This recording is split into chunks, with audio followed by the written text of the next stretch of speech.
আমার বন্ধুগণ, রাসূলুল্লাহ তিনজন যুদ্ধের সেনাপতি ঘোষণা করে দিয়ে বললেন, সবাই প্রত্যেককে গিয়ে বাড়ি থেকে বিদায় নিয়ে আসো। সবাই বাড়ি থেকে বিদায় নিয়ে আসো। যেহেতু রাসূলুল্লাহ তিনজন সেনাপতির নাম ঘোষণা করেছেন, এতে বুঝতে বাকি নাই তিনজন সেনাপতি উক্ত যুদ্ধে শাহাদাতের পেয়ালা গ্রহণ করবেন। রাসূলুল্লাহ বললেন, তিনজনের পরে চতুর্থ জন তোমাদের পক্ষ থেকে নির্বাচন করে নিবে। সমস্ত সাহাবায়ে কেরামের মধ্যে নীরব কান্না।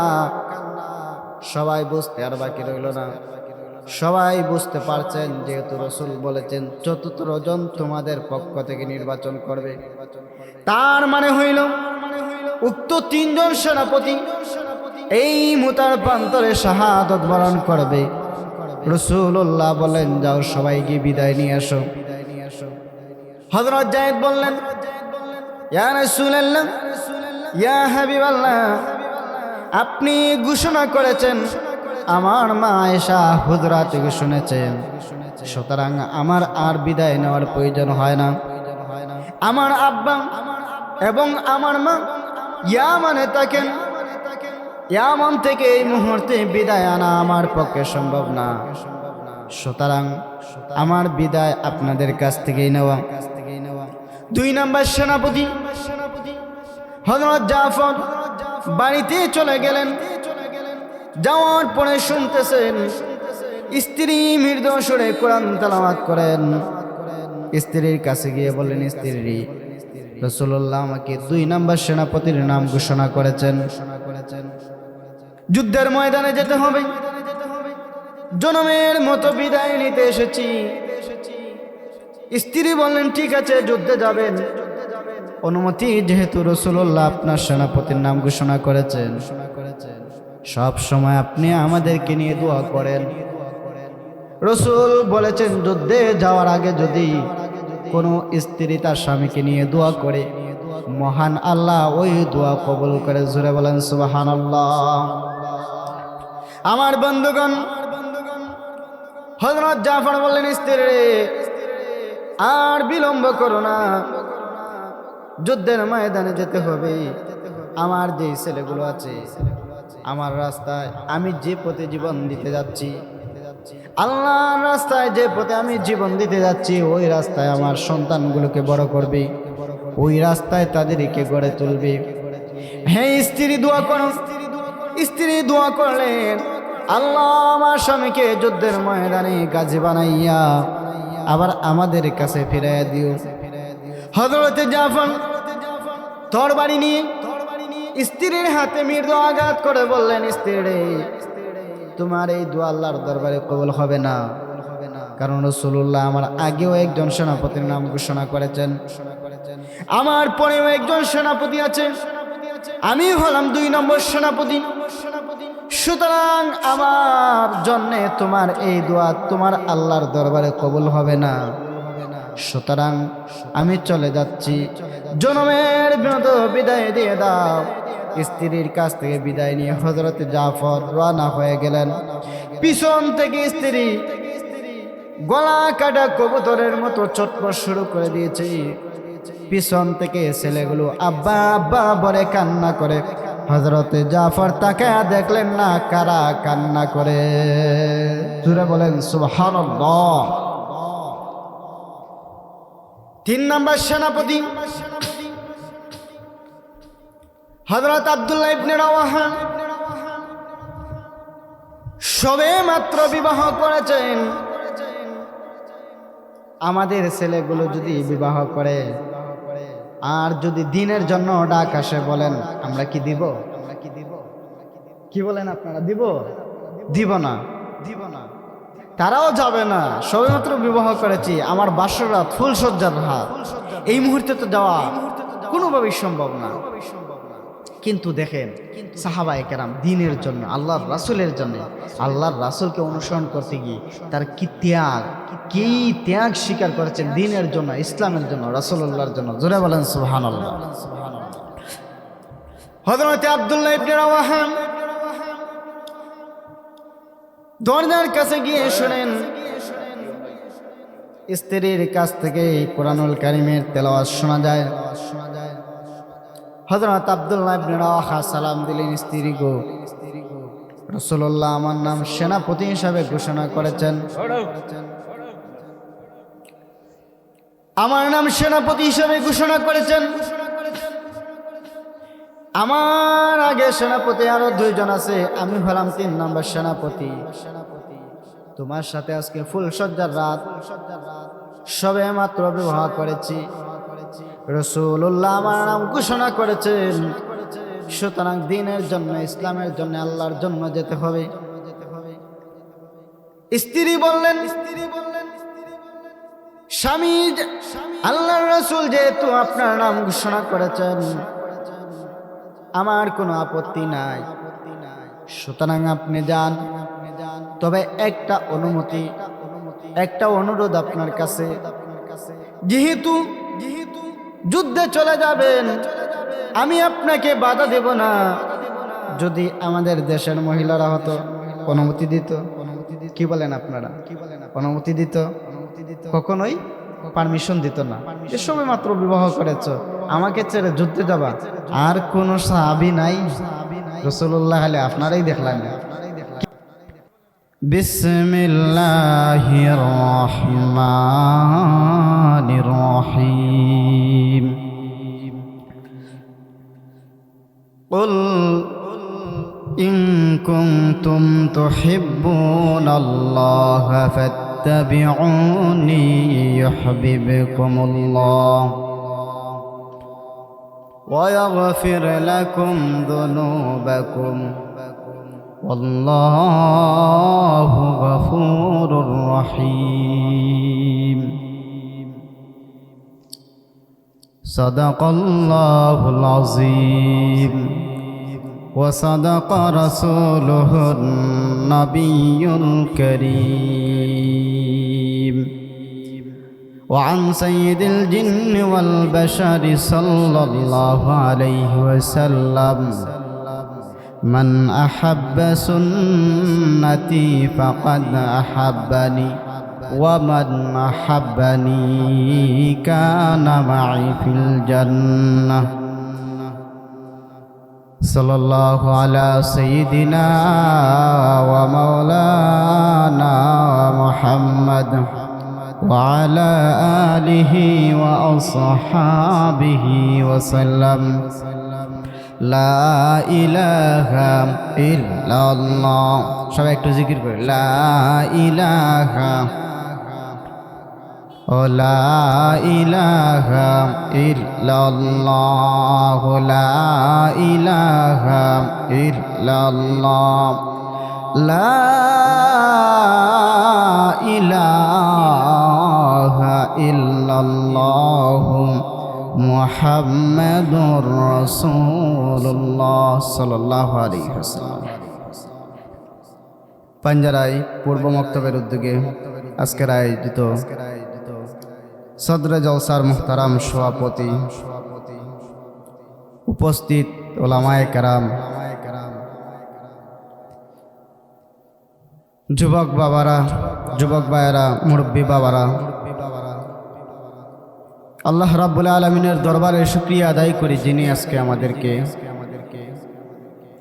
উক্ত মাহফিলে বসার, কথা বলার, কথা শোনার তৌফিক দান করেছেন। এই জন্য শুকরিয়া আদায় করি, আলহামদুলিল্লাহ। সম্মানিত উপস্থিতি, বরকত দান করেন, সবাই বলেন আমিন।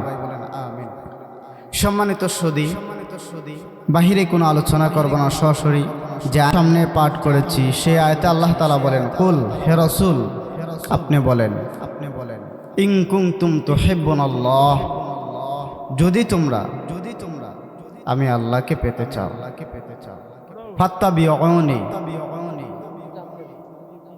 তোমরা আমার অনুসরণ করো। আল্লাহ রাসূল সাল্লাল্লাহু আলাইহি ওয়াসাল্লামকে বললেন যে কেউ যদি আল্লাহর ভালোবাসা পেতে চায় তাহলে যেন রসুলের অনুসরণ করে। রসুলুল্লাহর অনুসরণ ছাড়া, রসুলুল্লাহর অনুকরণ ছাড়া, রসুলুল্লাহকে মডেল হিসাবে গ্রহণ করা ছাড়া আল্লাহ পাওয়া যাবে না। কারণ আল্লাহ স্পষ্ট বলছেন, ফাত্তাবিউনি, যদি তারা আপনাকে অনুসরণ করে তাহলেই আমি আল্লাহর ভালোবাসা তারা পাবে, আমি আল্লাহকে তারা পেয়ে যাবে। বিনিময়ে আল্লাহ তাআলা দুইটা পুরস্কার দিবেন। এক নাম্বার, ফাত্তাবিউনি ইউহিব্বুকুমুল্লাহ, আল্লাহ তোমাদেরকে ভালোবাসবেন। ওয়া ইয়াগফির লাকুম যুনুবাকুম আল্লাহু গফুরুর রহিম। দুই নাম্বার পুরস্কার, আল্লাহ তাআলা তোমাদের গুনাহসমূহ মাফ করে দেবেন। নিশ্চয় আল্লাহ তাআলা ক্ষমাশীল। তো আমরা এই আয়াত থেকে কি বুঝতে পারলাম? যদি আল্লাহকে আমরা পেতে চাই, রসুলুল্লাহকে আমাদের মডেল হিসাবে গ্রহণ করতে হবে, রসুলুল্লাহকে মানতে হবে। রসুলুল্লাহকে যদি আমরা মানি তাহলেই আল্লাহকে পাওয়া যাবে। সম্মানিত সুধী, সাহাবায়ে কেরাম রসুলুল্লাহকে পরিপূর্ণভাবে তাদের সিরতে, সুরতে, সব ক্ষেত্রে মডেল হিসাবে গ্রহণ করেছিলেন। এই জন্যে তারা সোনার মানুষ হয়েছেন। জোরে বলেন ঠিক কিনা? তারা মডেল হয়েছে। কিন্তু আমরা যদি রসুলুল্লাহর সুন্নাহ, রসুলুল্লাহর আদর্শ গ্রহণ করি, আমরা কি তাদের মতো হতে পারবো না? কি বলেন আপনারা? রসুলুল্লাহর সুন্নাহকে যদি আমরা গ্রহণ করি, রসুলুল্লাহকে যদি আমরা অনুসরণ করি, তাহলে আল্লাহর ভালোবাসা পাওয়া যাবে। দুই নাম্বার হলো আল্লাহর পক্ষ থেকে ক্ষমার ঘোষণা পাওয়া যাবে। তার মানে দাঁড়ালো অর্থ কি? রসুলুল্লাহর অনুসরণ, অনুকরণ, রসুলুল্লাহর পথ মুক্তির পথ। রসুলুল্লাহকে মানা আমার জন্যে মুক্তি, পরকালে জান্নাত। এই জন্য আমাদেরকে মডেল হিসাবে আমাদের রসুলকে আমরা গ্রহণ করতে হবে। খাবার দাবার, পারিবারিক, সামাজিক, রাষ্ট্রীয় সব ক্ষেত্রে যদি আমরা আমাদের রসুলুল্লাহর নিয়মটা, রসুলুল্লাহর আদর্শটা যদি আমরা গ্রহণ করি, তাহলে আমাদের জীবন সুন্দর হবে। আল্লাহর পক্ষ থেকে আমরা ক্ষমা ঘোষণা পাবো, আল্লাহর ভালোবাসা পাবো। জোরে বলেন সুবহানাল্লাহ। লক্ষ্য করে দেখেন সাহাবায়ে কেরাম কিভাবে রসুলুল্লাহকে অনুসরণ করেছেন। রসুলুল্লাহকে অনুসরণ করে তারা কিভাবে আল্লাহর মোহাব্বত আর ভালোবাসা পেয়েছেন, তার ছোট্ট একটি দৃষ্টান্ত আপনাদের সামনে পেশ। ইসলামের যতগুলো যুদ্ধ হয়েছিল,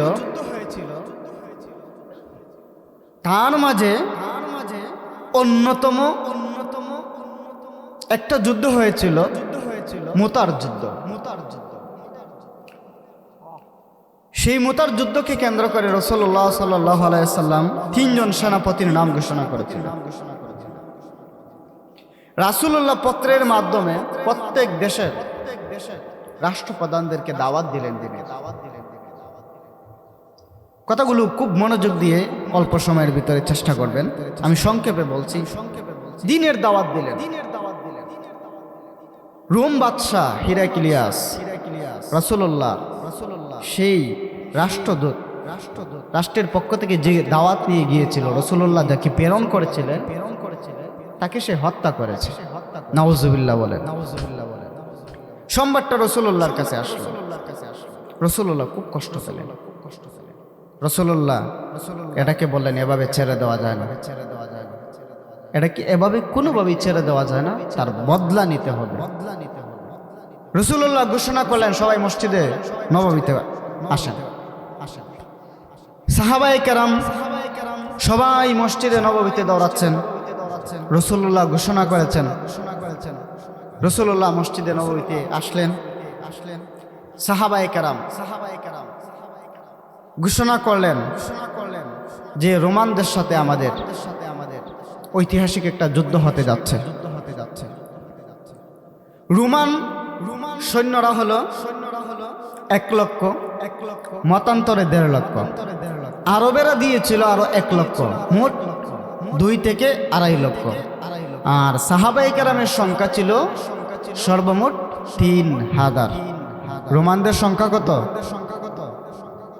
2 থেকে 2.5 লক্ষ। আর সাহাবায়ে কেরামের সংখ্যা হলো 3000। রাসূলুল্লাহ প্রধান সেনাপতি ওনার পালক পুত্র হযরত জায়েদের নাম ঘোষণা করলেন। জায়েদ, তুমি কোথায়? দাঁড়াও, আজকের প্রধান সেনাপতি তুমি। 2 নম্বর সেনাপতি আপন চাচাতো ভাই হযরত জাফর ইবনে আবি তালিবের নাম ঘোষণা করলেন। জাফর, তুমি কোথায়? তুমিও দাঁড়াও। 3 নম্বর নাম ঘোষণা করলেন আব্দুল্লাহ ইবনে রাওয়াহা। তিনি সবে মাত্র বিবাহ করেছেন, মসজিদে নববীতে পা রেখেছেন। এমনিতেই শোনা যায় রাসূলুল্লাহর জবান থেকে ঘোষণা আসছে, আমার 3 নম্বর সেনাপতি হবে আব্দুল্লাহ ইবনে রাওয়াহা। জোরে বলেন সুবহানাল্লাহ। আমার বন্ধুগণ, রাসূলুল্লাহ 3 জন যুদ্ধের সেনাপতি ঘোষণা করে দিয়ে বললেন, সবাই প্রত্যেককে গিয়ে বাড়ি থেকে বিদায় নিয়ে আসো। সবাই বাড়ি থেকে বিদায় নিয়ে আসো। যেহেতু রাসূলুল্লাহ 3 জন সেনাপতির নাম ঘোষণা করেছেন, এতে বুঝতে বাকি নাই 3 জন সেনাপতি উক্ত যুদ্ধে শাহাদাতের পেয়ালা গ্রহণ করবেন। রাসূলুল্লাহ বললেন, 3 জনের পরে 4th জন তোমাদের পক্ষ থেকে নির্বাচন করে নিবি। সমস্ত সাহাবায়ে কেরামের মধ্যে নীরব কান্না। সবাই বুঝতে আর বাকি রইল না। সবাই বুঝতে পারছেন যেহেতু রাসূল বলেছেন 4th জন তোমাদের পক্ষ থেকে নির্বাচন করবে, তার মানে হইল উক্ত 3 জন সেনাপতি এই মুতার প্রান্তরে শাহাদাত বরণ করবে। রাসূলুল্লাহ বলেন, যাও সবাই গিয়ে বিদায় নিয়ে আসো।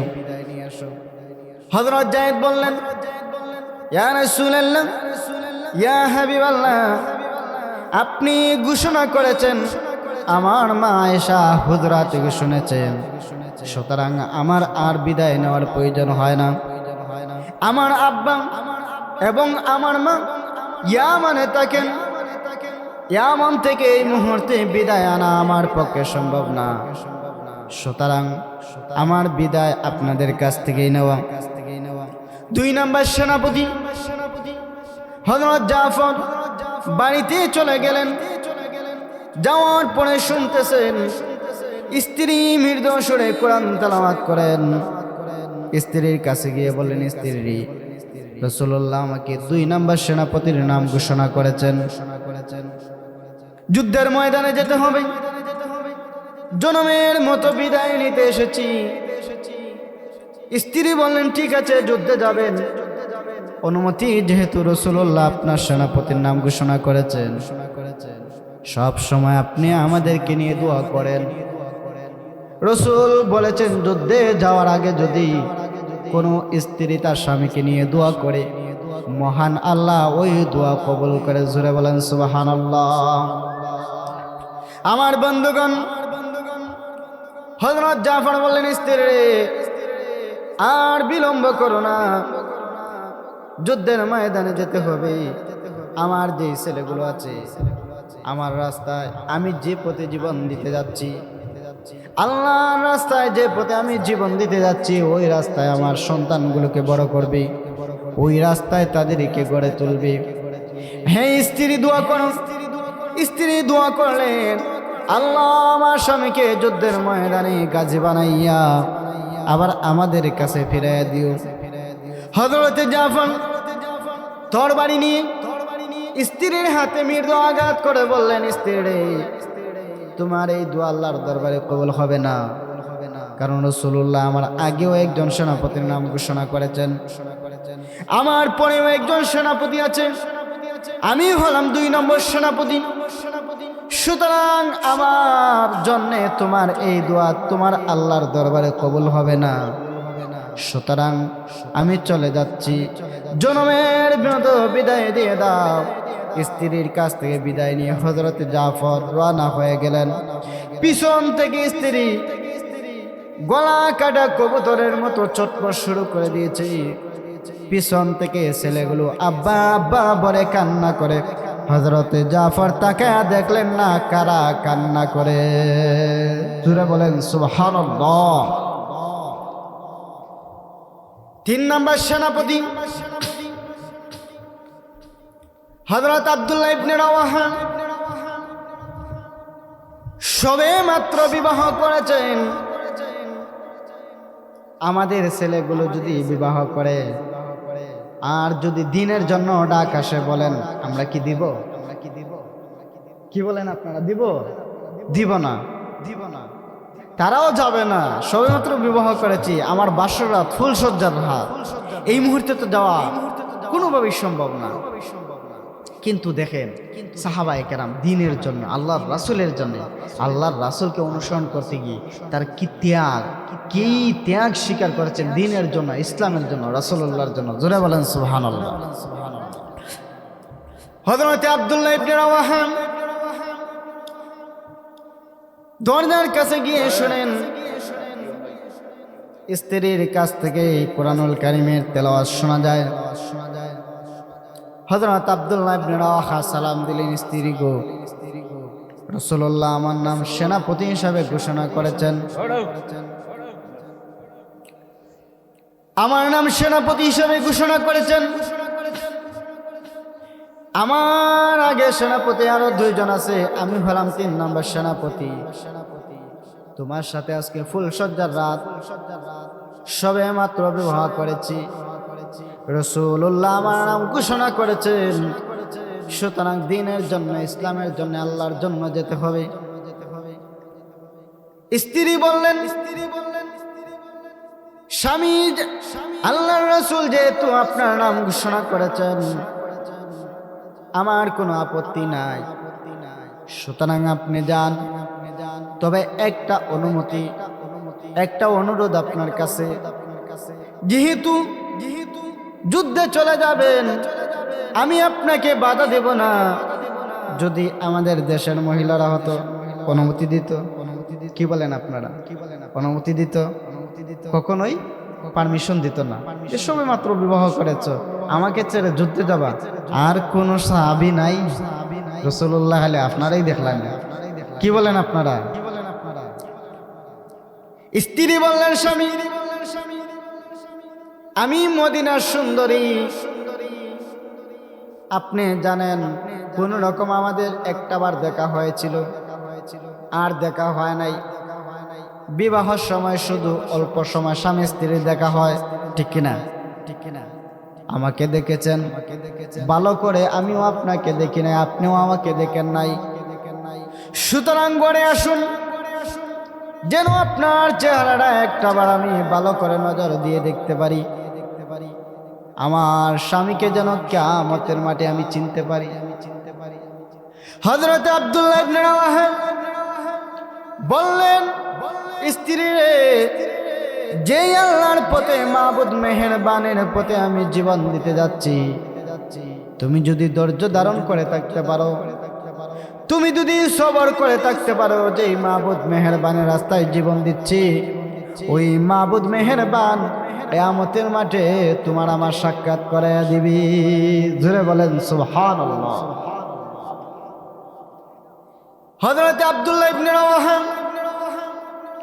বিদায় নিয়ে মসজিদে নববীতে চলে গেলেন। 3 জন সেনাপতি সবাই বিদায় নিলেন। উপরে চলে আসেন। 3 জন সেনাপতি। 1 নাম্বার সেনাপতি হইল হযরত জায়েদ, নবীজির পালক পুত্র। হযরত জায়েদের আব্বাও আছেন, আম্মাও আছেন, কিন্তু বিদায় নেওয়া সম্ভব হয় নাই। হযরত জায়েদ রাদিয়াল্লাহু আনহু, ওনার বাড়ি হইল ইয়ামানে। 10 বছর বয়সে মার সাথে নানা বাড়ি যাচ্ছিলেন। ডাকাতের হামলায় ডাকাতরা ওনাকে নিয়ে যায়।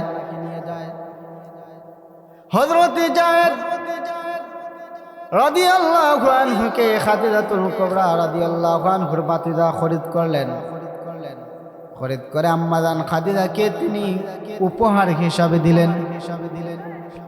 হযরত খাদিজা রাদিয়াল্লাহু আনহু হযরত যায়েদকে নবীজির কাছে দিয়ে দিলেন উপহার হিসাবে। আমার বন্ধুগণ, কথাটা ভালো করে মনোযোগ দিয়ে শুনবেন। হযরত যায়েদ বললেন, নবীজির কাছে পালক পুত্র হিসাবে তিনি থাকতেন না। যুদ্ধে যাওয়ার আগে মক্কার মাঝে প্রাথমিক জীবনে উনি গোলাম হিসাবে পরিচিত ছিলেন। ইয়ামান থেকে মক্কায় ব্যবসার জন্য একটি কাফেলা আসলো। মক্কায় এসে যখন ব্যবসা শুরু করলো, তখন ওনারা হযরত যায়েদকে দেখতে পারলেন। যায়েদের চেহারা দেখি ওনারা চিনতে পারলেন আমাদের যায়েদ হারায় গিয়েছিল। ইয়ামানের কাফেলা দূর তো ইয়ামানে চলে গেল। ইয়ামানে গিয়ে বলল, যায়েদের আব্বা, তোমার যায়েদের সংবাদ আমরা পেয়েছি, মক্কায় খুব ভালো লোকের কাছে আছে, তুমি যদি গিয়ে আবেদন করো, তুমি গিয়ে যদি ওনার কাছে চাও, আমাদের বিশ্বাস তোমাদের যায়েদকে উনি ফিরাইয়া দিবেন। জোরে বলেন সুবহানাল্লাহ। হযরত যায়েদের আব্বা বললেন, আমার হারানো সন্তানের কথা শুনে মনে হইল কে যেন আমার কলিজা পুরা আগুনে রহমতের পানি ঢেলে দিয়েছে। যায়েদের আম্মা শুনে যায়েদের আব্বাকে বললেন, যায়েদের আব্বা, আর দেরি করো না, আমার যায়েদের সংবাদ যেহেতু পাওয়া গেছে, আমার যায়েদকে গিয়ে দেখো মক্কায় আছে কিনা, গিয়ে দেখো ও সে আমার যায়েদ কিনা, গিয়ে বলবা আমি মায়ের কথা, আমি মা তার জন্য এখনো পর্যন্ত অপেক্ষা করি। যায়েদের আব্বা কাল বিলম্ব না করে সুদূর মক্কা রওনা হয়ে গেলেন। সাথে ওনার চাচাকে নিলেন, চাচাকে নিয়ে রওনা হলেন, সাথে স্বর্ণ মুদ্রা নিলেন। যাওয়ার পরে রাসূলুল্লাহর সাথে সাক্ষাৎ। রাসূলুল্লাহর কাছে ওনারা বললেন, শুনেছি আপনার কাছে আমাদের যায়েদ থাকে। রাসূলুল্লাহ বললেন, হ্যাঁ, যায়েদ আমার কাছে থাকে। আমি যায়েদের আব্বা যায়েদের চাচাকে নিয়ে এসেছি সাথে করে। 10 বছর আগে আমাদের যায়েদ ইয়ামানে যাওয়ার পথে সে হারায়া গিয়েছিল। আমার বন্ধুগণ, একটু গভীর মনোযোগ। যায়েদের আব্বা রাসূলুল্লাহকে বললেন, এই নেন স্বর্ণ উপটকুন, বিনিময় হিসাবে দিলাম, আমার বিনিময়ে আমার যায়েদকে দিয়ে দেন। রাসূলুল্লাহ বললেন, ও যায়েদের আব্বা শোনো, হারানো সন্তান তার বাবার কাছে ফিরে যাবে, আমার কোনো আপত্তি নাই, তবে শর্ত হইল যদি যায়েদ আপনাদের কাছে যেতে চায় আমি রাসূলুল্লাহ বাধা দিব না, কিন্তু যায়েদ যদি যেতে না চায় আমি রাসূলুল্লাহ যেতে দিব না। ডিসিশন নেবে যায়েদ, সিদ্ধান্ত নেবে যায়েদ। হযরত যায়েদ রাদিয়াল্লাহু আনহুকে ডাকা হলো, ও যায়েদ, তোমার আব্বা এবং তোমার চাচা পরিচয় এমন থেকে 2 জন লোক এসেছেন। আনা হলো সামনে। যায়েদ তাকাইয়া ওনার বাবাকে চিনে ফেলেছেন, চাচাকেও চিনছেন, বাবাও যায়েদকে চিনলেন। দুজন বাবা ছেলের পরিচয় হওয়ার পরে বাবা যায়েদকে জড়ায় ধরে চুমুকায় আর কান্না করে। একে অপরের দৃশ্য দেখে রাসূলুল্লাহ চোখের পানি ছেড়ে দিয়ে রাখতে পারলেন না। রাসূলুল্লাহর মনের ভিতরে এমন ভাবে একটা বাড়ি দিল, মনে হয় যেন আমার যায়েদ এই মুহূর্তে চলে যাবে। হযরত যায়েদ তাকিয়ে দেখেন, একবার রাসূলুল্লাহর চেহারার দিকে তাকান, আরেকবার নিজের বাবার দিকে তাকান। জায়েদের আব্বা বললেন, জায়েদ, তোমার মা তোমার জন্য মানে অপেক্ষা করে, তোমার মা 10 বছর হয়ে গেছে তোমার দেখা না পাইয়া পাগলের মতো ঠিক মতো খাবার খায় না, ঠিক মতো খানা পিনা গ্রহণ করে না, চলো আমাদের সাথে তোমার মায়ের কাছে। জায়েদ বলেন, আব্বা সিদ্ধান্ত যেহেতু আমি নিব, রাসূলুল্লাহ আমাকে বলেছেন, সুতরাং সিদ্ধান্তটা আমি নিব, আমি আমার সিদ্ধান্ত এখনো জানাই নাই। হযরত জায়েদ একবার রাসূলুল্লাহর চেহারার দিকে তাকায়, আর একবার নিজের বাবার দিকে তাকায়। তাকাইয়া হযরত জায়েদ সিদ্ধান্ত দিলেন, আব্বা ইয়ামানে চলে যান, আমি জায়েদ যার কাছে ছিলাম তার কাছেই থাকবো, যখন আপনাদের ইচ্ছা হবে জায়েদকে এখানে এসে দেখে যাবেন, কোনো বাধা নাই। আফলাক জমিন লৌহ কলম চাঁদ সিতারা, अफलाक ज़मी लौह कलम चंद सितारा, हर चीज़ में है ज़िक्र मोहम्मद का निशाना, हर चीज़ में है ज़िक्र मोहम्मद का निशाना। मैं सूरत यूसुफ को नहीं, मैं सूरत यूसुफ को नहीं चाहने वाला, मैं सूरत यूसुफ को नहीं चाहने वाला, मैं आशिक मौला हूँ मेरे इश्क दीवाना, मैं आशिक मौला हूँ मेरे इश्क दीवाना। রাসূলুল্লাহর চেহারার দিকে একবার তাকান, আবার নিজের বাবার দিকে তাকান, তাকাইয়া সিদ্ধান্ত নিলেন, আমি ইয়ামানে যাব না, আমি রাসূলুল্লাহর কাছে থাকব। জায়েদের আব্বা মনে মনে খুশি হয়ে গেলেন, এমন সুন্দর চেহারার লোকের কাছে যদি আমার জায়েদ থাকে, নিরাপদে থাকবে, ভালো থাকবে, সুস্থ থাকবে, এমন সুন্দর চরিত্রের এমন সুন্দর চেহারার লোক কখনো খারাপ মানুষ হতে পারে না। তো আমার বন্ধুগণ,